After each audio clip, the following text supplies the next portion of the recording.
चौथा, सेवा परमेश्वर की। हाँ, परमेश्वर की सेवा, सेवा में हाथ बढ़ाना प्रभु की।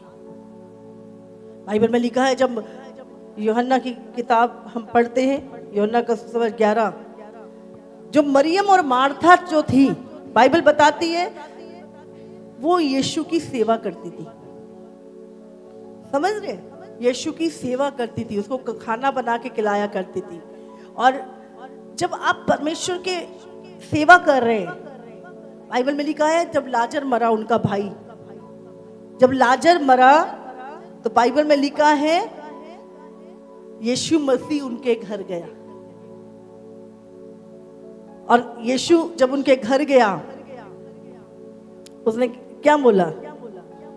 मरियम तू क्यों रोती है? तू विश्वास कर, तू परमेश्वर की महिमा को देखेगी। हालेलुया। और परमेश्वर उससे बातें कर रहा है। पढ़ेंगे 21 वचन पढ़ेंगे। मार्था ने यीशु से कहा, हे प्रभु, यदि तू यहाँ होता तो मेरा भाई कदापि ना मरता। हाँ, और अब भी मैं जानती हूँ कि जो कुछ तू परमेश्वर से मांगेगा परमेश्वर तुझे देगा। यीशु ने उससे कहा, तेरा भाई भी जी उठेगा। मार्था ने उससे कहा, मैं जानती हूँ कि अंतिम दिन पुनरुत्थान के समय वो जी उठेगा। यीशु ने उससे कहा, पुनरुत्थान और जीवन मैं ही हूँ। जो कोई मुझ पर विश्वास करता और यदि वो मर भी जाए तो भी जिएगा। Hallelujah, hallelujah. और यीशु मन में बहुत ही उदास होकर, आप जानते हैं यीशु रोया। एक ही जगह पर यीशु रोया, जब लाजर मरा। हालेलुया। जब आप परमेश्वर के सेवक होते, परमेश्वर की सेवा करते हो, परमेश्वर आपसे इतना प्रेम करता है कि वो आपके लिए रोता है।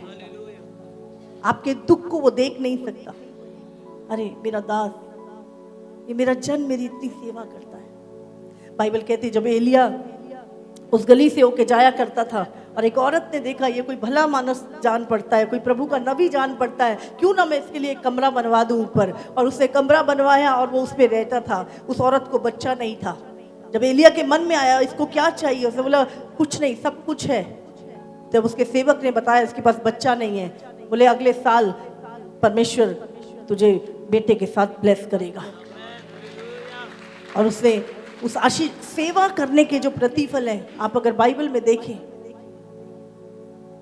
मरते हुओं को जिंदगी मिली है जिन्होंने सेवा की है परमेश्वर की। आपको पता नहीं परमेश्वर की सेवा करने का प्रतिफल। मरियम और मार्था जब यीशु की सेवा करते थे, वो रोज करते थे, पर उनको पता नहीं था। बाइबल में लिखा है मार्था बहुत यीशु के लिए खाना बनाना, काम करना। और जब उनका भाई मर गया, 4 दिन हो गए थे मरे हुए, यीशु उनके घर आया। और 4 दिन के बाद उसने कहा, कब्र पे गया, बोले पत्थर हटाओ, और लाजर को कहा लाजर बाहर आ, और लाजर बाहर आ गया। आपकी सेवा मैं आपको बोल रही हूं, आपकी मरी हुई परिस्थितियों को जीवित कर सकती है। 2024 हम सब सेवा के कामों में बढ़ेंगे। आमीन। Hallelujah, hallelujah. मैं आपको कुंजियां दे रही हूं आज। हालेलुया। मैं आपको कुंजियां दे रही हूं। आमीन। मैं आपके ऊपर भार नहीं डाल रही, मैं आपको कुंजियां दे रही हूं जिससे आपकी आशीष और बरकत मिलेगी। हालेलुया। आप करोगे, आशीष आप पाओगे। आप नहीं करोगे, वो आपका नुकसान है। आपको देखना है चीजों को। आज मैं आपको आपके ऊपर बोझ नहीं डाली, लेकिन आपको कुंजियां दे रही हूं। आपकी आशीष कैसे खुलेगी, आपकी बरकत कैसे खुलेगी, आप कैसे 2024 में आशीषित होंगे। हालेलुया।